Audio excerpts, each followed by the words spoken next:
door because it's so darn hot out there. But let's just kind of go back to the beginning. We call ourselves debate coaches, right? People say, oh, what do you coach? And we're like, oh, I coach debate. I'm the debate coach. And our students say, oh, hey, what do you compete in? Well, I compete in debate, right? We're the debate team.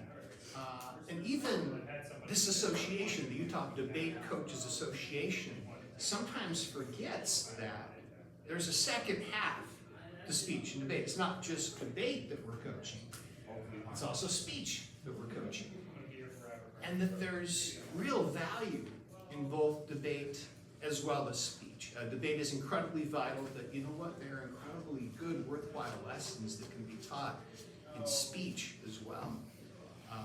If we as coaches and as teachers are supposed to be helping our students with real life preparation,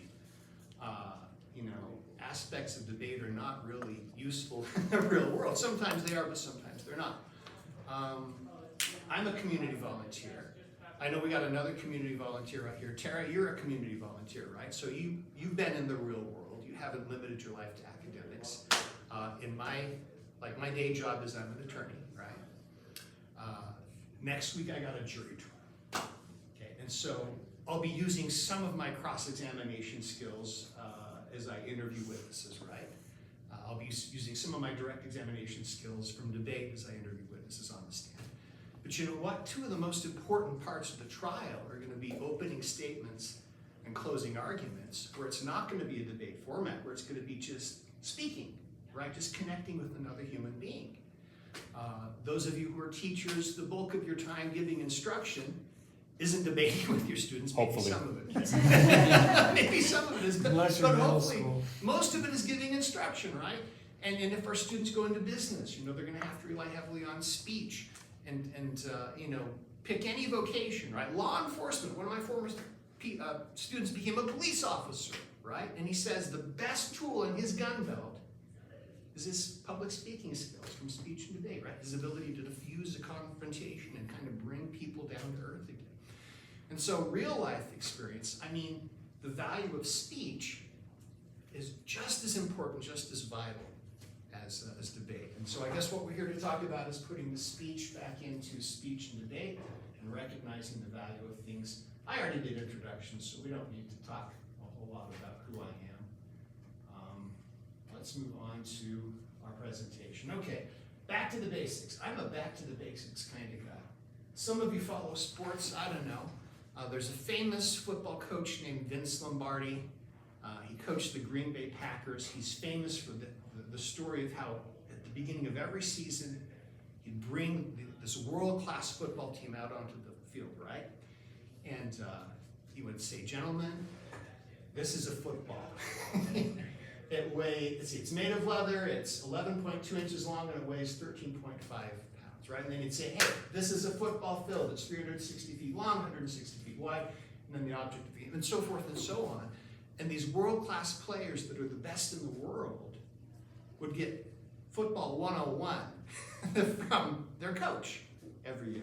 And so that's kind of where I'm at with speech and debate is, hey, let's go back to the basics for a few minutes, because I feel like if our students can master the basics of public speaking, then they're going to move on to become really the best speech students that they can possibly be. So here's where we're going to head with this.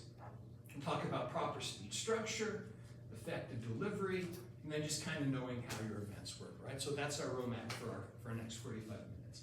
Let's start with proper speech structure.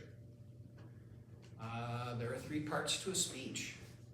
You teach your students every year. You know what they are, so shout them out. What are the 3 parts to a speech? Introduction, body, conclusion. Beautiful. It's like, this is a football, right? Okay, introduction, body, conclusion. Fantastic. The beginning, I like to call my kids the middle, and then the end of the speech. Introduction, body, conclusion. Beautiful. All right, let's talk about the introduction. What goes into the introduction, coaches? An attention-getting device. Give me examples. What are we talking about? What's an Like a story device? about your grandpa, or maybe a specific anecdote from history that you're gonna maybe work through your speech. Okay. What other attention-getting devices should we have our students be using? quote. Absolutely a quote. I tell my kids, anything legal, all right? As long as you're not breaking the law and it's engaging your audience and it's bringing them into the speech and making them care about what you're about to say, go for it, right? So we've got kids starting their speeches with poetry. We got kids, starting their speeches with jokes. Really anything that just captures the audience's attention and makes them want to pay attention and listen, right? So that's our attention-getting device. Now, what's the next crucial step? What do they ought to do next? Talk about what are they talking about? What's their point? What's the main idea? They gotta tie it in, right? They can't just tell a silly story and then jump into their topic. They gotta connect it. There's gotta be a nexus. They've gotta connect their attention-getting device into the topic. So there's a tie-in to the topic and then a thesis statement. And so today we're gonna talk about this. Okay. And then the final part of the introduction is what? Road mapping. Road mapping. All right, what's a road map? Well, I was saying, explain where you're going. Yeah, exactly. You're going to tell them, hey, and today we're going to talk about point A, point B, and point C, right? Your 3 points. Cool. So here's a nitpicky question. What's the difference between a road map and a signpost? Well, let's go there now, all right? Let's go there now. It ties in with the structure of a speech body. What are some different ways that our students can organize? Well, first of all, what's a body? Meat? Yeah. It's the main part of your speech. Absolutely, it's the middle, right? It's the middle part of our cheese speech. and the cheese and meat of your sandwich. Absolutely, it's the cheese and, I like that, can I steal that? Sure. It's the cheese and meat of my sandwich, very good. Okay, all right, so it's a distinct group or mass, it's the main body, it's the cheese and meat, it's the main part tied together with a distinct and logical grouping. Beautiful. So types of speech bodies. What do? How do we organize this? What do you teach your kids? Well, it depends on what they're talking about, right? Yeah, because sure. if they're doing like an informative speech and they're just talking about some historical event or some historical trend, Okay. you maybe want to go past, present, future for sure. Right.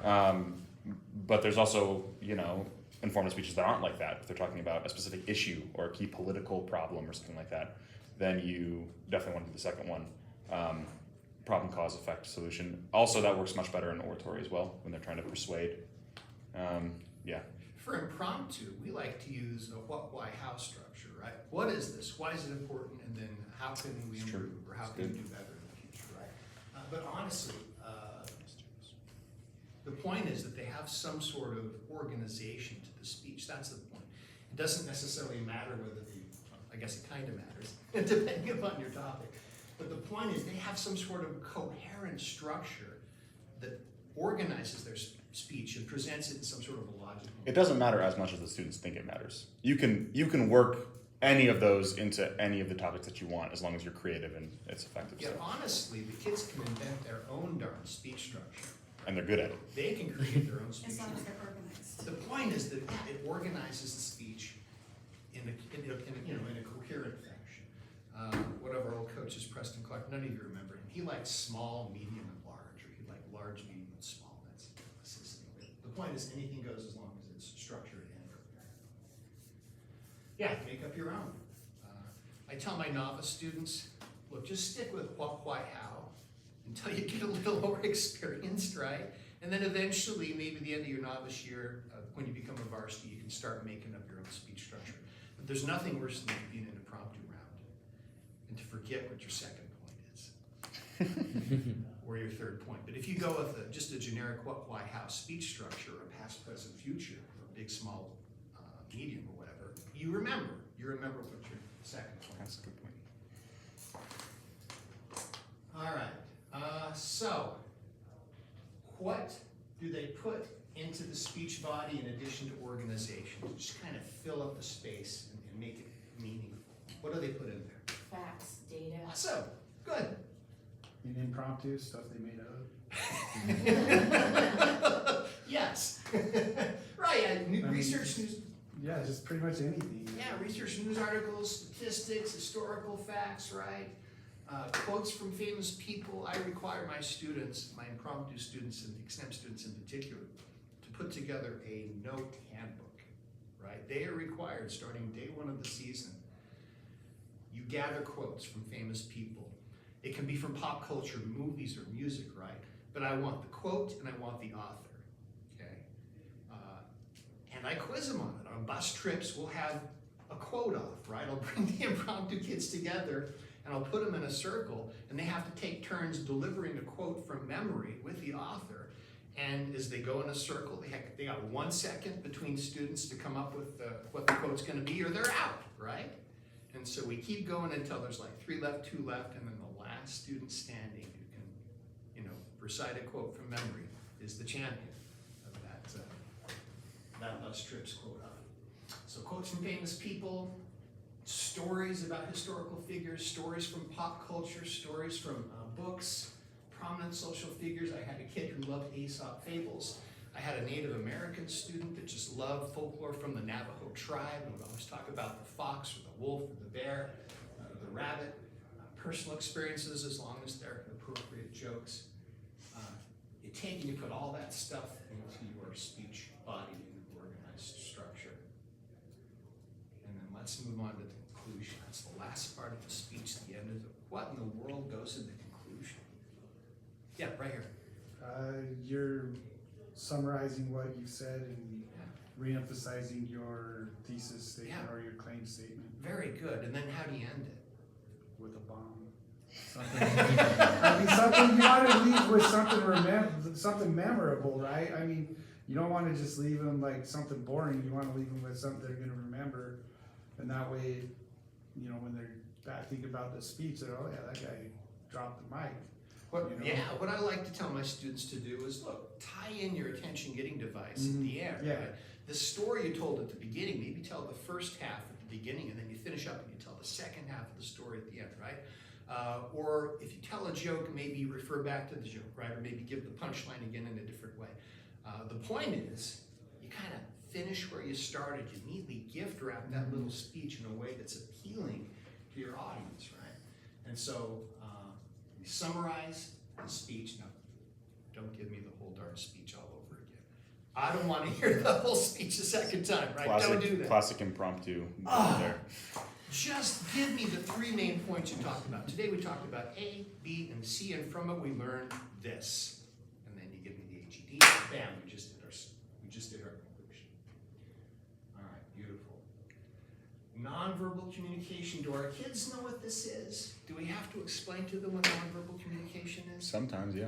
Yes. Sometimes they know, Always nowadays. They don't. I mean, this is their nonverbal communication right there, so they don't understand body language because they're not used to seeing it, because everything goes through their phone. And they never pay attention to it when they're not speaking. Like when they're just sitting in the room watching other people speak, they have some of the worst nonverbal communication I've ever seen. So. Yeah. So we teach them or remind them there's a thing called nonverbal communication, and we help them understand that their communication with their audience occurs with more than just the words they're speaking, but with the other things that they're doing to engage their audience and bring them in, right? First thing, obviously, is eye contact. Are they looking at their audience and drawing them into the conversation? What's the energy level? Are they just kind of monotonous, droning on like the science teacher in Ferris Bueller? Or are they, dynamic and engaging? Also, the energy levels. Is there a variety of tone? Are they always just going super intense, or are they balancing it sometimes by slowing it down and having a moment of thoughtfulness? Are they breaking up all the sadness of this traumatizing oratory with a joke now and then, right? In other words, are we adding variety to the tone of the speech?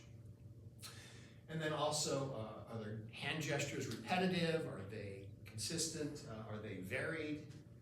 How's their posture? All things that we want to talk to them about. All right. Didn't I just do this? I think I'm going backwards. All right, yeah, so hand gestures, stepping, eye contact, obviously, good posture. Oh, here we go. Distracting stuff. What's bad? What do we teach our students about bad stuff? Just lack of eye contact, Absolutely. head down. Too loud, like they speak too loud. Okay, right on. Always looking at the same person. Yeah, you got an audience of more than one person, and the judge appreciates that you're, giving them their attention, but we gotta talk to everybody. Yeah, some of the Fidgeting, ones- fidgeting Yeah, with some their of the ones shirt. I judged last year, I was like, why is he yelling at me? I didn't do anything.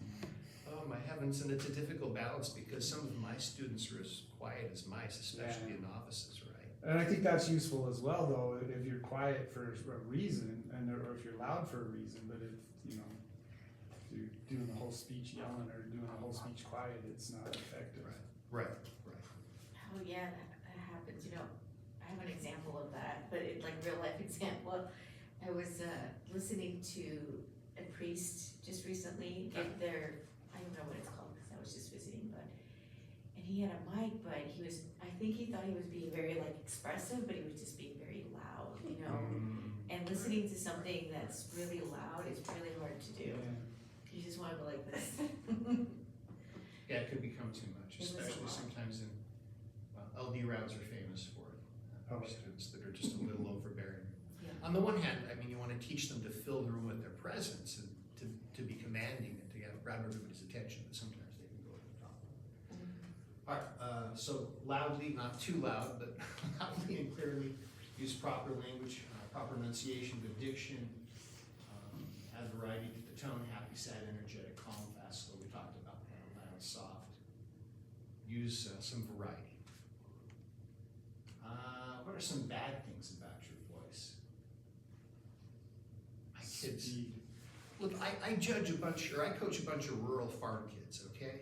I got kids that get up and they do the chores at 5 in the morning before they come to school, right? And so they got their horses, and they got their barn and the creek, and so I got some problems with, oftentimes poor grammar, slurred speech. Sometimes they're so nervous they go 100 miles an hour, and so all those things can distract. You city folks, do you have problems like that? Well, definitely the nervousness you go to a novice round, it's like half the kids are talking at 100 miles an hour and half the kids can't remember their speech and are talking at 1 mile per hour to try to remember it as they're going. So, yep, definitely too slow, too fast, all that stuff. I think kids don't hear themselves when they're talking.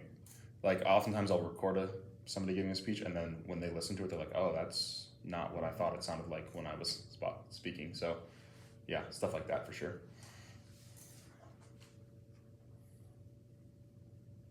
Yeah, we already talked about monotony and the rate. Going with the speech. We talked about that. All right, what do we tell them as far as personality? I like to tell my kids, be yourself, right? The judge didn't come to judge a robot. The judge came to meet a bunch of different and interesting kids. And so I tell my students, look, just let your own personality shine through. Don't try and be somebody else. Just be who you are. With that though, they've got to smile, right? They got to look like they're having fun, or at least pretend they're having fun. They still have to be professional. In Beaver, Utah, we work on grammar a lot. That's something we got to focus on. Confident and polite, and then have fun or pretend you're having fun. What advice would you give your students though, as far as? I have a lot of kids that speak very, not quite monotonous, but there's not a lot of emotion in how they speak. Right. So I always have them introduce themselves how more acting than not. So therefore, there's the differentiation between how they introduce themselves in their speech. So it's more like we did it on purpose. So if you have a kid that speaks pretty monotonous, pretty monotone, and have them, hi, I'm Junie, and then they get into their speech. It seems a little bit. I think some of my kids have a problem with irreverence, maybe, where they're making light of difficult topics. That's just like a speech writing thing, but that has to do with personality. Right. You just gotta be careful, that's professional, be professional. Yeah. All right, here we go. I think thinking about your audience too. Like, Yeah. I Yeah. know I had students last year that wanted to shock people, and I'm like, think about that your judge is a 50-year-old dude or something, he might not be down with what you're talking about. Exactly, yeah. It's something. And even though you're not supposed to be biased, there's always that inherent bias, and it's gonna affect the quality of your speech. Absolutely, let's not emotionally manipulate our audience, Yeah. right? Let's not traumatize.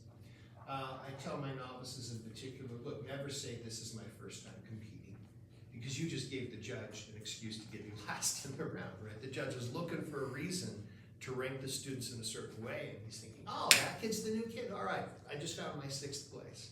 Beautiful, so you never say this is my first time competing, you never say I don't know what I'm doing, my coach made me enter this event. Those are all taboo things to say, because you just gave the judge an excuse to rank you lower in the round and rank our team lower in the round. What advice do you give your kids about how to practice? What do you tell them? More is better than less, almost always. One of my kids last year was like, well, if I deliver my speech too much, then I'll get bored with it. I was like, no, that's not. You should memorize it and you should give it a lot, because it should be second nature to you to give the speech. Absolutely, absolutely. And I encourage my kids to give them to different people.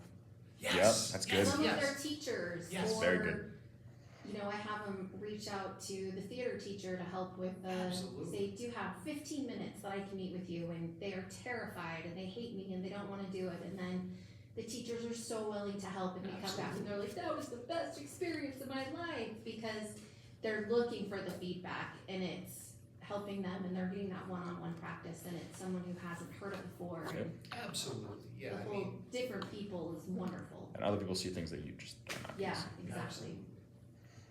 I tell my students to look for patterns of criticism. In other words, as you're performing or practicing with all these different people, or competing in front of all these different judges, if you're hearing the same thing again and again and again from all these different, you know, people that are listening to you, they might be onto something, right?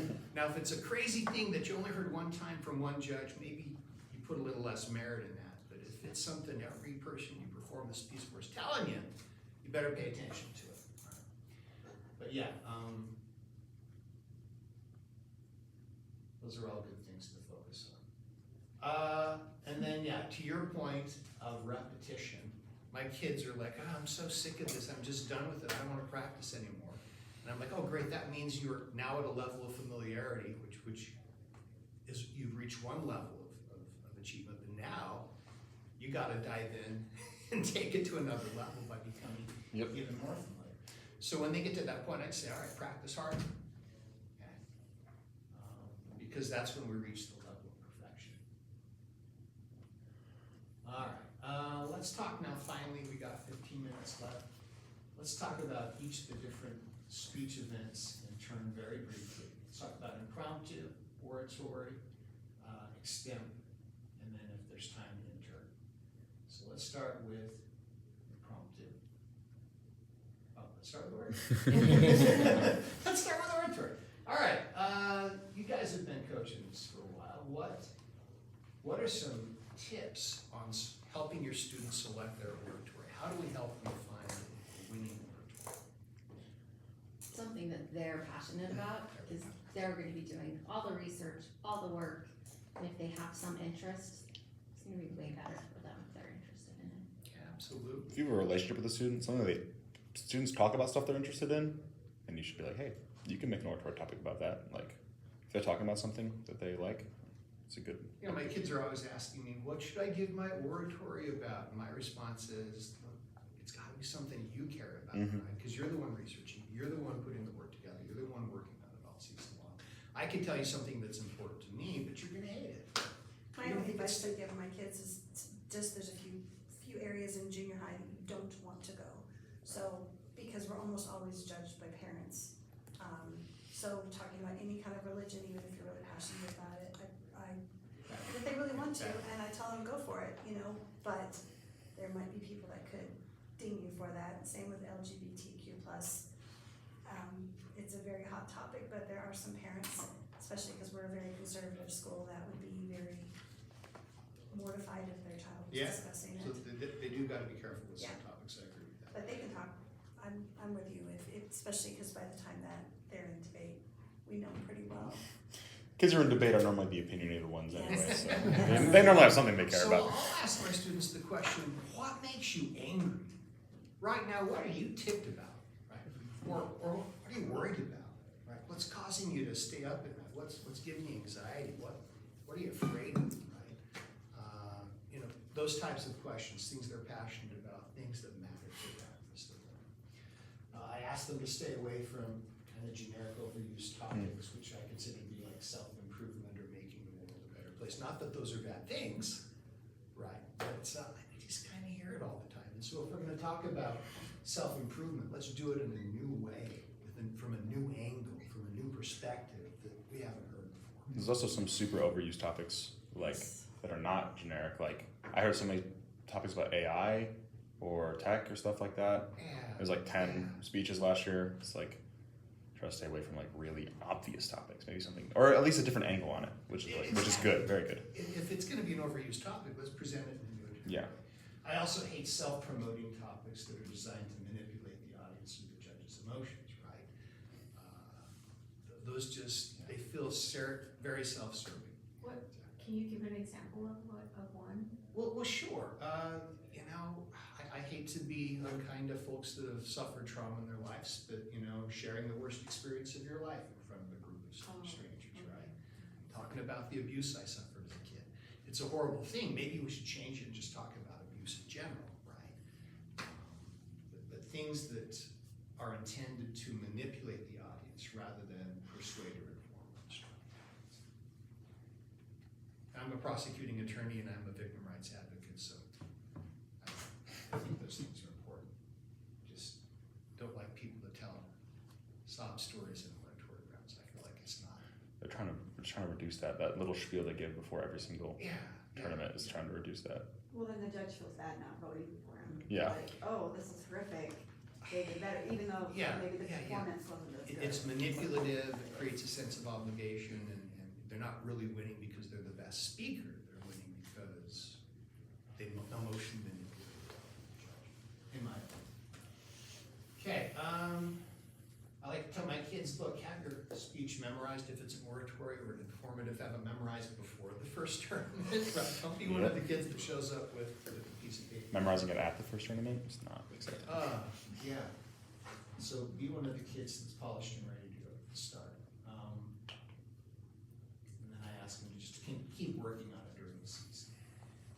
Anything else you want to say about oratory before we move on to impromptu? Let's move on to impromptu.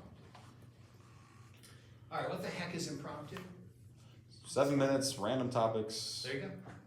There you go. really weird topics. Typically, I mean, there's no minimum prep time, but typically we see kids prep for about 2, speak for about 5. Sometimes they prep a little less, sometimes they speak a little more. So it starts with topic selection. What advice do we give our kids about how to pick a topic? We only get 3 options, so right in general. Yeah. Okay, so I say, hey, look, find one that ties in with that awesome quote that you've memorized. Find one that ties in with that awesome story that you've got memorized and that you're ready to give. Find something that ties in with something that you already have prepared to say. So tie it in with what you've got ready in your 20 pages of quotes that you've prepped for Coach 1. I tell my students, go the full time, right? Don't be one of those kids that goes 2 or 3 minutes. It's okay if you're a novice, but toward the middle end of the season, you should be going. And you can't use impromptu's been a long time for me, so I'm trying to get impromptu back in the junior high. Oh, good but, for you. Impromptu, you don't use no card at all, correct? So they can prep. You can, with yeah. notes. They can prep. with Can you notes. bring one in then? They'll have an empty note. You're not really supposed to like bring in like prepared stuff, so you shouldn't have, your computer sitting there like researching Right. or anything like that. But yeah, to have like a little note card that you can like Yeah. write some stuff on so you get some basic. And that's really good organization. because you will forget your second point Yeah. while talking about your first point. So if you just write down The small little things, flashcards yeah. like Perfect or Legal Really- Pad, one of really those good two. idea. There are stylistic coaching strategies. All kids should have note paper and whatever they should have something that they use to prep their speech. I tell my students, leave your notes face down on the desk and just talk to the judge. Right, yeah. Because they can get stuck on it. I mean, that's obviously a worry. Yeah. You don't And want then that. if they got the paper in their hand that they're shuffling, that becomes a distraction Right, and a okay. barrier to their communication. So I say, put your darn notes down and just talk to the judge once your prep time is up. All right. And of course, here's the painful truth about successful impromptu. It's not really spontaneous or prepared. In my opinion, good students have compiled a book of 20 plus quotes. They have an arsenal of 5 to 10 stories that they're ready to use at the drop of a hat. And so they put as much effort and time and preparation into their impromptu as the oratory kids are putting into their oratories. They are memorizing quotes, memorizing stories, and they come very, very prepared to their impromptu.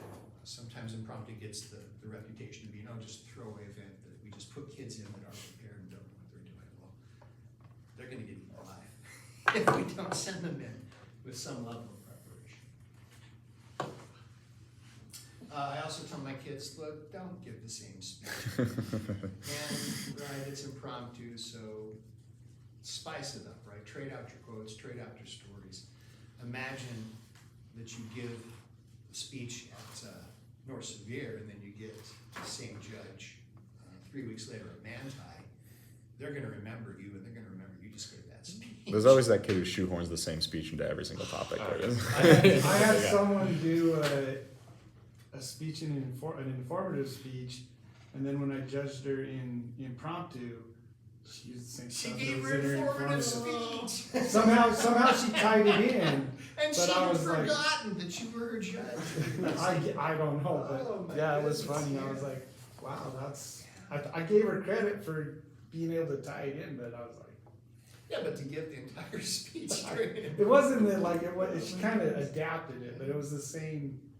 It was the Ideas. same. Yeah, it was the same idea. So I was just like, So they should have quotes memorized. They should have stories memorized, right? But as they're going into the speech, they need to blend and just kind of create something new with every impromptu they're giving. Have we said enough about impromptu? Any other coaching strategies on impromptu?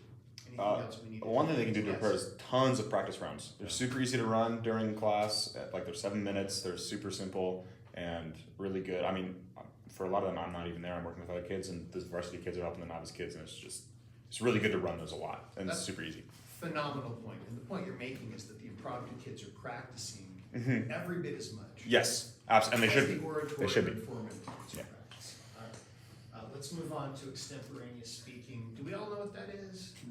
Okay, all right. It's 30 minutes of prep on a current event, and then a 7-minute speech, right? I do have a dumb question. Oh, go ahead. So in junior high, it's a little bit less prep time, but a little less speaking time. I always have my kids print out all the articles. Is that? No, because back when I was competing 6 years ago, you couldn't bring anything online into the round. So yes, bringing articles was smart, but they've modernized it now. All the students are able to have electronic devices. So, but there's kids searching online. Correct. Yeah, Yeah. that's So right. they can get on That's Google. okay. They can During do their that. prep time, they're allowed. I can't speak for middle school rules, but I imagine they duplicate high school That'll rules. help them stop Yeah, printing. it used to be that you could only bring printed materials to the That's round. crazy. The How rules do you even? changed. The rules changed, and now online. Just like huge boxes of like. I had like an app called XM Genie that downloaded like 50,000 articles, but it was all downloaded, so So it's not online. Yeah. Yeah, that's funny. That having been said, we don't want them prepping for the very, very first time at the tournament, right? And so we should be having our kids reading a national newspaper every single day. They should be listening to the current event podcasts, right? One that I like to tell my kids to listen to is The Daily from the New York Times, right? Yeah. But there's other phenomenal news podcasts that are out there. And our kids should be totally on top of current events.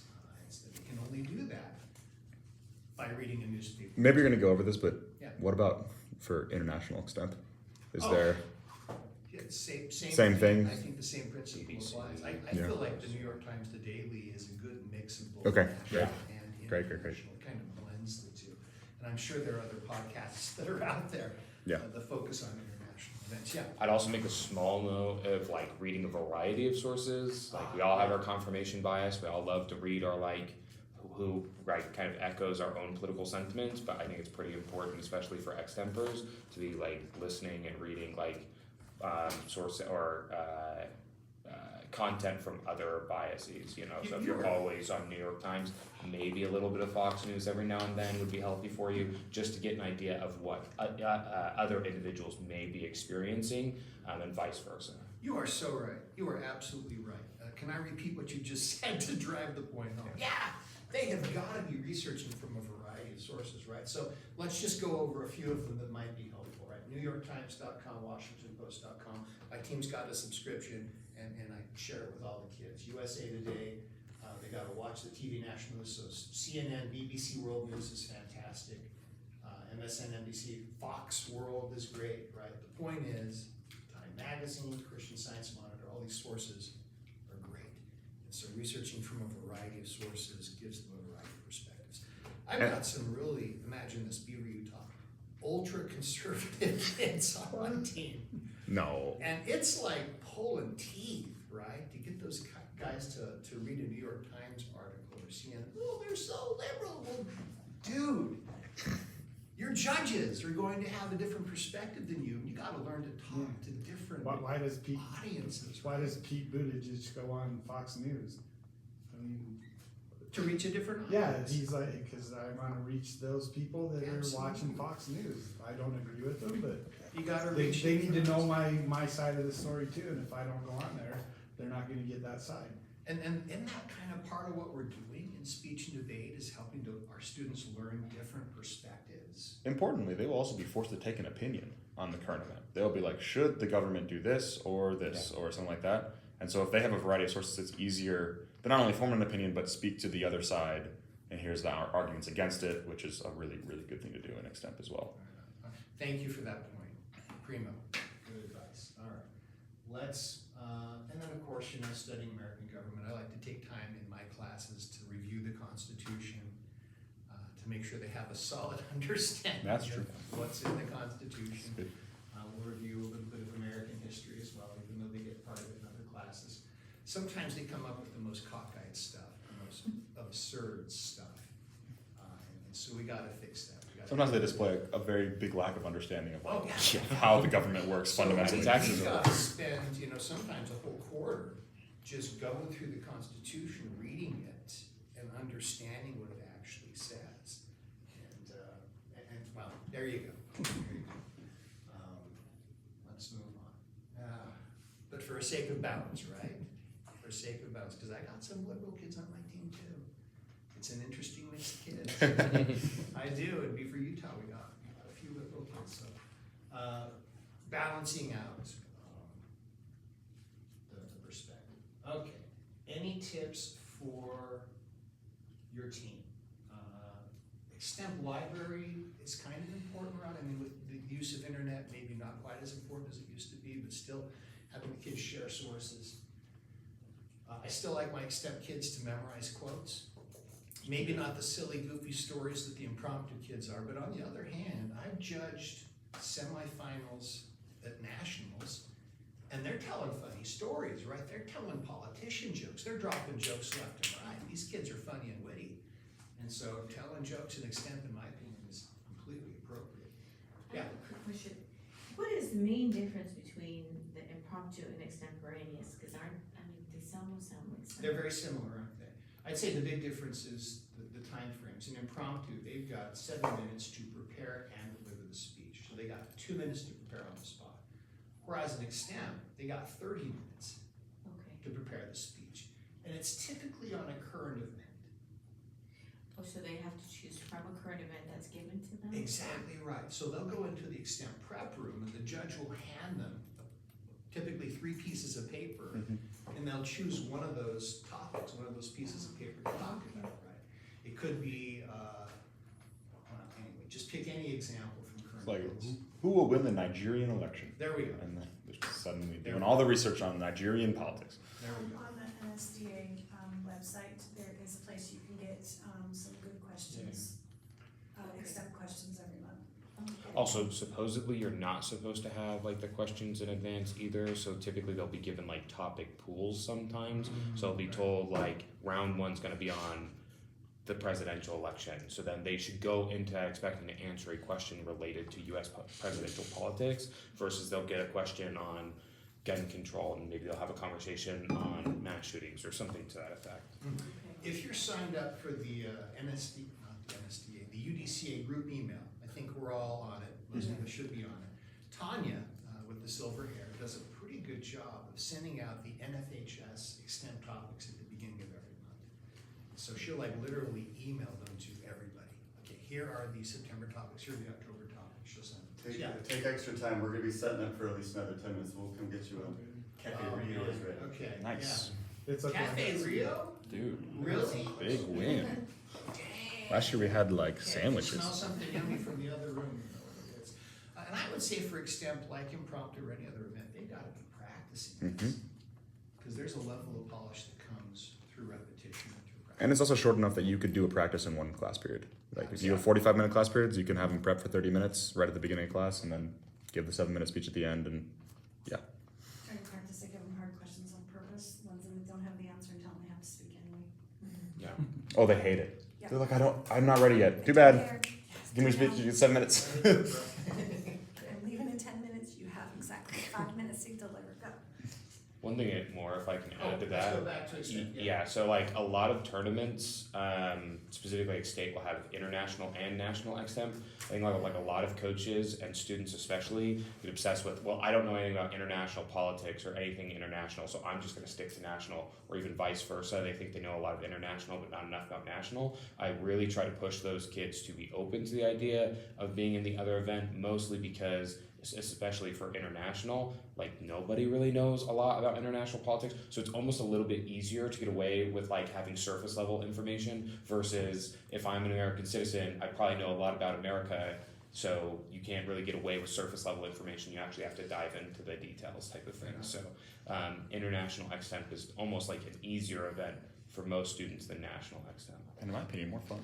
Learn some whack Counterintuitive. stuff. Yeah, you get to talk about some cool stuff. Tara, you got a question? This might derail your thing and you can ignore it and bring I it back. love when the speech gets derailed, that's I my just- favorite thing. And on all your things, it's practice, practice, practice, which I totally agree with. How do you get the kids to do it?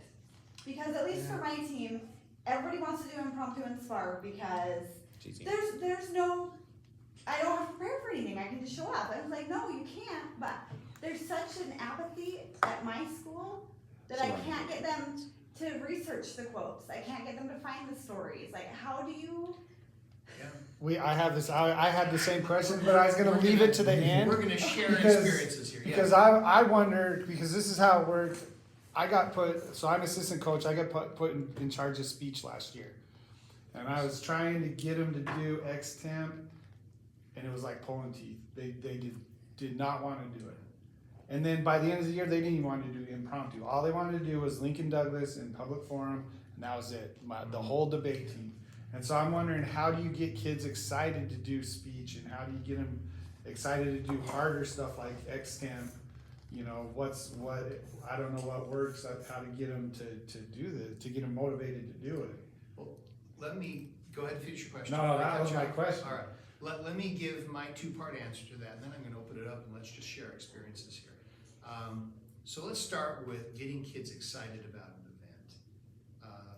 Small school like Beaver, Utah, we have no choice but to double enter our kids into both speech and debate events. We got no choice, right? Because we don't have enough kids to have a speech team and a debate team. And so every kid that's on the team is simply required to have one speech event and one debate event. We require it. They have to pick one speech, they have to pick one event in order to compete. And so I guess that's my answer. They're required to do it. They want to be on the team. As far as getting excited about it, success breeds enthusiasm. And so if a kid can show up and just win like something, even do well in one round as you're reviewing ballots with them, that gets them excited about the event, thinking, wow, I really can do this, and then they try harder. And so it's kind of the chicken and an egg scenario, but I think that success really is what gets them into the event and then gets them really excited about the event. All right, other thoughts as far as getting them to stick with This is the events? first year that I'm actually planning on bringing my whole debate class. I've only had a debate club after school, so everybody who comes is already interested for the debate. But in my class, it's just a requirement, it's a grade. Everybody has to try it. And then once everybody tries it, then they figure out which one they like the most.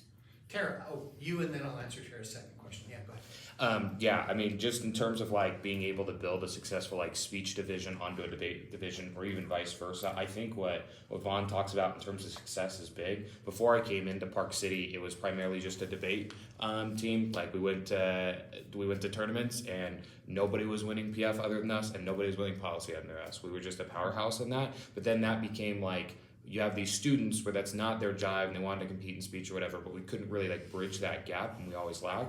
When I was brought on, we did the same thing. We said, no, every debate student's got to participate in speech, and every speech student's got to participate in debates. Non-negotiable. Has to happen.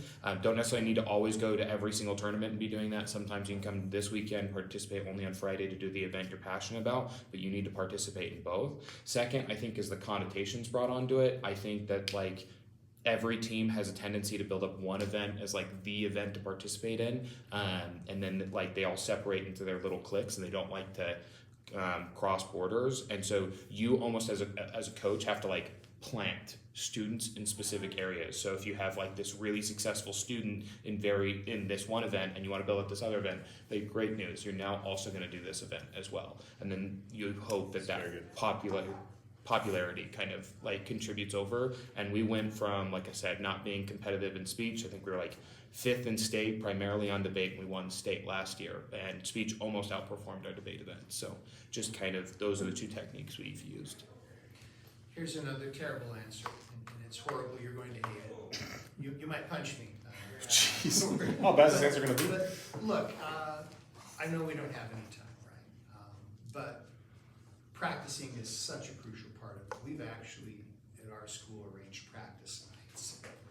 And so in addition to practice during class time, we bring the kids back to the school 2 nights a week, and we're having them practice for an hour and a half, 2 hours on Tuesdays and Thursdays. I talk about wearing your coach out. But it gives them an opportunity, and then it brings in kids from outside of the class as well. And so we're having practice nights, and we also sometimes have just team practice tournaments where we're only competing against ourselves. We'll come in on a Saturday morning and bring some parents in, and we'll have a little team practice tournament. They love competition. You can turn it into a competition of some kind, then they're more engaged. Yeah. I do Tuesdays and Thursday mornings, which is not fun, but it's really good for the kids to get there. I would also agree with you that you're going to have, hopefully at least, a couple of solid students, like juniors and seniors who have been successful for a long time. And if you can talk to them and convince them to do something else or work hard on something else, it's a team culture thing that you want to do. Like, you're bringing up the novices. If the novices go into it expecting to not have to work very hard for spar and impromptu, then that is what they're going to do. But if you put that expectation in their head of like, no, spar and impromptu take just as much work as everything else. Look at these seniors who are successful in spar and impromptu. Look how hard they're working. Then they just don't have that idea in their head that like, oh, spar is the easy event or impromptu is the easy event. Like, no event is easy event. They're all hard in different ways. So doing that is a good So way to you're start. practicing twice a week too. You're bringing them in the morning. Do you require those practices? Yeah. I call it advanced speech and debate, and I'm like, for advanced kids, you do it, but then they're so competitive that all of them are like, I'm advanced, and then they all show up. So that's completely the opposite of what we do at Brighton, because we don't have a class, so it's just a club. Yeah, Oh, yeah, that's where I was. Wow. So it's Okay. Tuesdays and Thursdays, 2 hours. So having one student do speech and one student do debate It would never wouldn't work work. because It there's would not never that work. much time. Yeah. I don't actually offer all of the events. So we don't offer PF because we tried that last year, and having 2 people, it didn't work. So one thing I'm implementing this year is there are only single entries. Yeah, well, you gotta shape your team to what fits your Yeah. circumstances. I get that. So And the club also has different benefits, like everyone there who wants to be there. wants to be. Yeah, no one's signing up for the class to get credit. It's like a club only, so Exactly. that is also helpful. yeah, it's a total different type of motivation. I hear the clinking of plates, I hear the talking of And voices. definitely so having that's- your senior varsity members mentoring your novice is the only way to get through it. That was I had our captains and they were in charge, okay, you guys are doing the debate ones, you guys are doing anyway, and half the time the captains didn't show up. I was like, Student leadership we found to be very unsuccessful at Park City. Mm. Like we've always tried to these are the guys to go to, and inevitably it just doesn't work. So I think a lot of the leadership has to come straight from the top, and then you as a coach just needs to be a little bit more hands-on. You're going to go in this event, or hey, I see you're struggling, get practice or whatever. Let's anything else on extent? We're practicing. All right, let's wrap this thing up. Oh, go ahead. No, I didn't have. We got one slide left. Let's do wrap it. this thing up by just spending 2 minutes and 13 seconds on interpretation. So some coaches wonder, well, what the heck is Inter doing in speech and debate? I mean, seriously, it's a drama event. They have their own drama season. They have their own drama competitions. Why the heck are we doing drama in speech and debate? The answer is, well, it was given to us about 2,500 years ago by a guy named Aristotle, right? The rhetorical triangle, right? Every effective communication has 3 components. We have the personal ethos of the speaker, blended with logic, blended with an appeal to emotion. And the interprevents, even more than oratory, teach a student to communicate empathically with an audience, to communicate emotionally with other people. It's incredibly powerful at doing it in a way that the very logical debate events and even most of the speech events don't do. And I think that's why interp is included as part of speech and debate. I would say,